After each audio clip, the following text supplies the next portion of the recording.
A history of woke Christianity. There is no shortage of recent books examining today's woke Christianity and its acceptance of progressive ideas such as same sex marriage, critical race theory, and colonialism. A good starting point is the writing of three women who examine recent developments. There's Megan Basham, Shepherds for Sale: How Evangelical Leaders Traded the Truth for a Leftist Agenda. There's also Ali Beth Stuckey, Toxic Empathy: How Progressives Exploit Christian Compassion. And there's Elisa Childers and Tim Barnett, The Deconstruction of Christianity: What it is, why it's destructive, and how to respond. However, the roots of woke Christianity date back to at least the mid-19th century.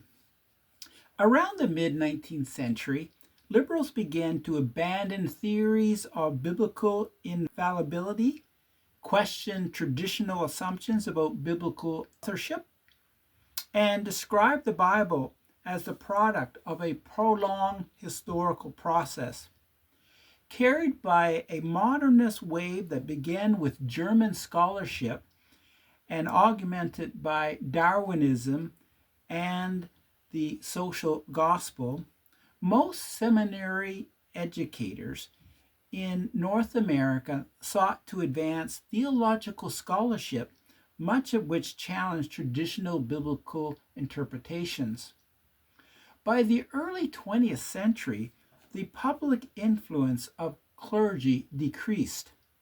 Whereas liberal clergy concluded that their troubled profession was due to inefficient professionalism, conservatives responded differently, with their focus on building numerous Bible colleges, each training the laity and clergy in evangelistic work.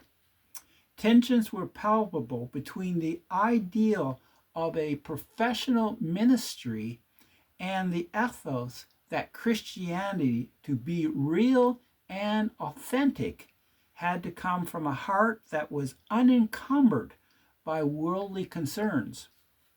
For most of the 20th century, progressive clergy kept their beliefs mostly hidden from people in the pews.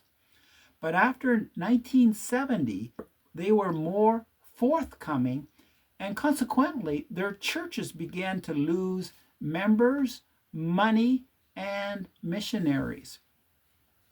In recent years, progressive Christian leaders were quick to align themselves with various movements such as Black Lives Matter and diversity activism that talked about male privilege and white privilege.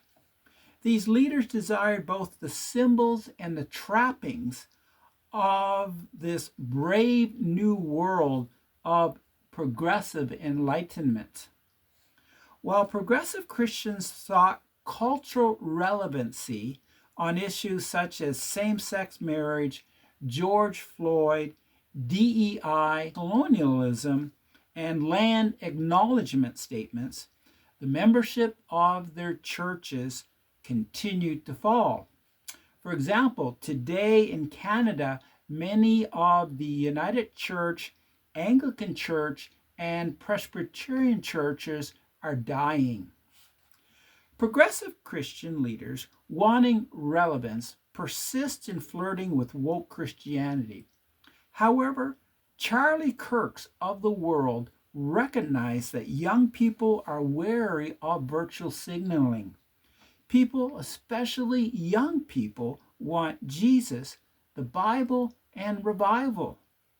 The message of sin and salvation is authentic, and seekers welcome those with soft hearts who are unafraid to defend biblical truth. Thank you.